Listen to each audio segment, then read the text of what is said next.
Hello दोस्तों, आप सभी का मेरे चैनल में बहुत बहुत स्वागत है। आइए शुरुआत करते हैं एक नए वीडियो के साथ। और इस वीडियो में मैं बताना चाहूँगा, जो पौधे हैं वही जो है हमारे प्रकृति में कहें या इस संसार में कहें, जितने भी जीव जंतु हैं सभी के लिए भोजन प्रदान करते हैं। और वो किस प्रकार से भोजन प्रदान करते हैं, तो उनकी मुख्य प्रक्रिया है जो उनकी जैविक प्रक्रिया में आती है, वो है प्रकाश संश्लेषण की अभिक्रिया। और प्रकाश संश्लेषण की अभिक्रिया के दौरान जो सूर्य के प्रकाश है उनका उपयोग करके पौधे जो हैं प्रकाश संश्लेषण की अभिक्रिया करते हैं। आइए इस प्रकाश संश्लेषण की अभिक्रिया को समझने की कोशिश करते हैं।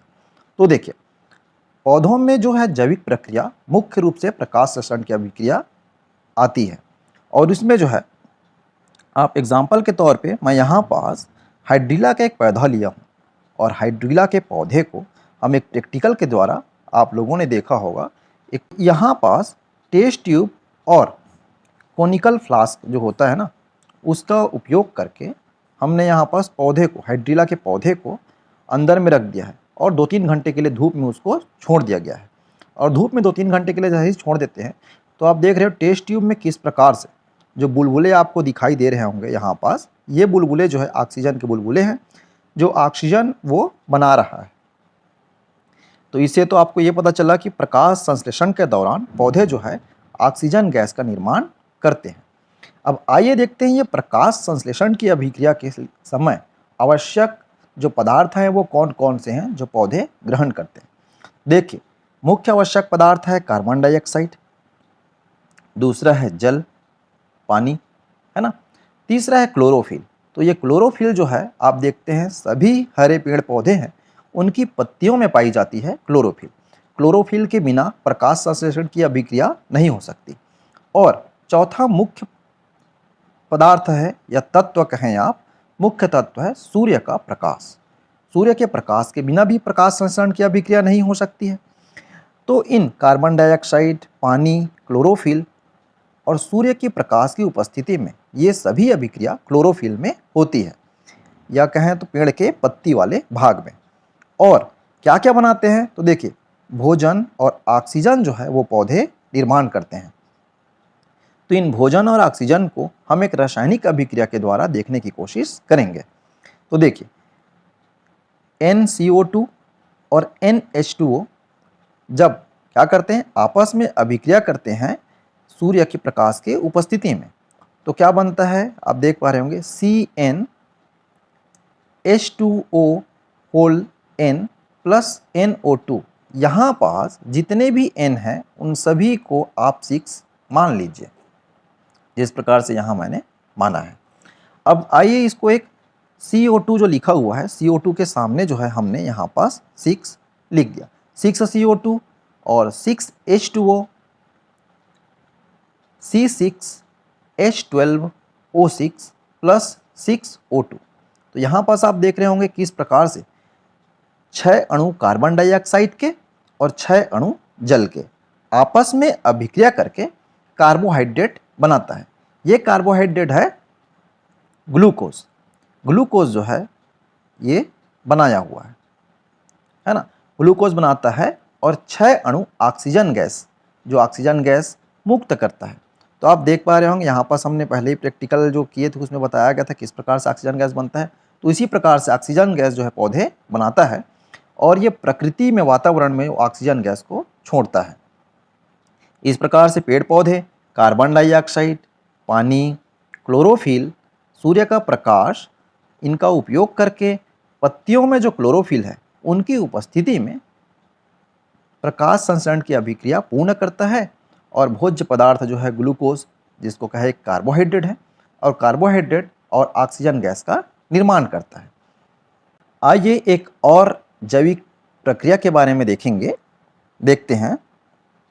जो पेड़ पौधे होते हैं उनमें आप देखे होंगे जड़ से लेकर के कई बहुत बड़े बड़े वृक्ष हैं। तो आप एक चीज़ ध्यान दिए होंगे किस प्रकार से जड़ से जो जल जो है वो मिट्टी से जो है खींचता है ना। तो मिट्टी से खींचा हुआ जल किस प्रकार से पौधों के आखिरी चोटी तक जो है वो क्या हो जाता है, पहुंच जाता है। तो इसी को समझने की कोशिश करेंगे किस प्रकार से पहुंचता है। तो पौधों में संवहन उत्तक पाए जाते हैं। जो उत्तक ही हैं जो पौधे के आखिरी चोटी तक पहुंचाने का काम करता है। तो दो संवहन ऊतक हैं, एक है जाइलम और दूसरा है फ्लोएम। तो आइए देखते हैं जाइलम और फ्लोएम का काम क्या होता है। तो देखिए, जाइलम जो है जड़ से पत्तियों तक, उस जड़ से खींचा हुआ जल के कण को वो पत्तियों तक और पौधों के अन्य भागों तक पहुंचाता है। उसी प्रकार से फ्लोएम जो है पत्तियों से पौधों के अन्य भागों तक। मैंने यहाँ शॉर्टकट लिखने की कोशिश किया जिससे आप समझ जाएंगे। तो पत्तियों से पौधों के अन्य भागों तक, इसका मतलब क्या है, फ्लोएम जो है पत्तियों में जो भोज्य पदार्थ निर्माण होता है, कार्बोहाइड्रेट वगैरह जो निर्माण हुआ रहता है, उस कार्बोहाइड्रेट को पौधों के अलग अलग भागों तक पहुंचाने का काम करता है। और आइए देखेंगे किस प्रकार से जाइलम और फ्लोएम का जो पौधों में किस प्रकार से इनकी संरचना बनी हुई होती है। तो आप देखिए यहाँ पास जो द्विबीजपत्री पौधा होता है ना, द्विबीजपत्री पौधा एक और है और दूसरी ओर मैंने एक बीजपत्री पौधा का लिया है। तो ये जो है द्विबीजपत्री का तना है, ये जो है एक बीजपत्री का तना है, आप देख पा रहे होंगे। तो इसमें आप देखेंगे किस प्रकार से द्विबीजपत्री में आप देख रहे हैं चारों तरफ जो है किस प्रकार से यहाँ पास संवहन ऊतक फैला हुआ है। उसी प्रकार एक बीजपत्री में आप देखेंगे किस प्रकार से जो तरबूज होता है ना, तरबूज में जो है बीच बीच में बीज पाया जाता है, उसी प्रकार से इसमें फैला हुआ है। उसी प्रकार द्विबीजपत्री के जो जड़ है, उस जड़ में किस प्रकार से फैला हुआ है, यहाँ पास आप देख सकते हैं संवहन ऊतक की संरचना। और एक बीजपत्री में जिस प्रकार से कोशिका में केंद्रक होता है, उसी के समान बीच में संरचना पाई जाती है। अब पौधों के अन्य भागों में किस प्रकार से जाइलम और फ्लोएम पाए जाते हैं, उनको आप देखने की कोशिश करेंगे। देखिए, पत्तियों में किस प्रकार से पाई जाती है, तो पत्तियों में बाहर की ओर फ्लोएम की संरचना पाई जाती है और अंदर की ओर जाइलम की। उसी प्रकार तना में आप देख पा रहे होंगे किस प्रकार से इनकी संरचना पाई जाती है चारों तरफ से। ये जो संरचना है एक्चुअल में इस प्रकार से बनी हुई संरचना है,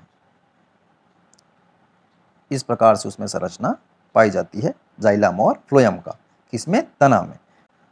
उसी प्रकार जड़ में किस प्रकार से संरचना पाई जाती है, देखिए यहाँ पास क्रॉस का निशान बना हुआ है। तो क्रॉस का जो निशान बना हुआ है वो है मान के चलिए जाइलम, और जो बीच बीच में जो बिंदी बना हुआ है वो है फ्लोएम। इस प्रकार से जाइलम और फ्लोएम एक पौधों में पाई जाती है। अब आइए इसमें देखने की कोशिश करेंगे, कुछ प्रश्न बनते हैं, उन प्रश्नों को थोड़ा सा देख लेते हैं। तो देखिए, पौधों में प्रकाश संश्लेषण के दौरान आवश्यक तत्व कौन कौन से होते हैं। तो प्रकाश संश्लेषण के दौरान आवश्यक तत्व कौन कौन से हैं जो प्रकाश संश्लेषण की अभिक्रिया में मौजूद होना चाहिए। देखिए, पहला है कार्बन डाइऑक्साइड, दूसरा है जल, तीसरा क्लोरोफिल और सूर्य का प्रकाश। इन चारों चीज की उपस्थिति में ही प्रकाश संश्लेषण की अभिक्रिया संपूर्ण होगी। किसी एक के बिना प्रकाश संश्लेषण की अभिक्रिया पूर्ण नहीं हो सकती। उसी प्रकार से देखिए दूसरा क्वेश्चन, प्रकाश संश्लेषण में पौधों में कौन से पदार्थ का निर्माण करते हैं। तो पौधे जो है प्रकाश संश्लेषण के दौरान कौन से पदार्थ का निर्माण करते हैं, तो वो है एक कार्बोहाइड्रेट और दूसरा जल। ये दोनों पदार्थ का वो निर्माण करते हैं। आइए देखते हैं तीसरा प्रश्न, पौधों के संवहन ऊतकों के नाम बताइए। तो दो संवहन ऊतक होते हैं, एक है जाइलम और दूसरा है फ्लोएम।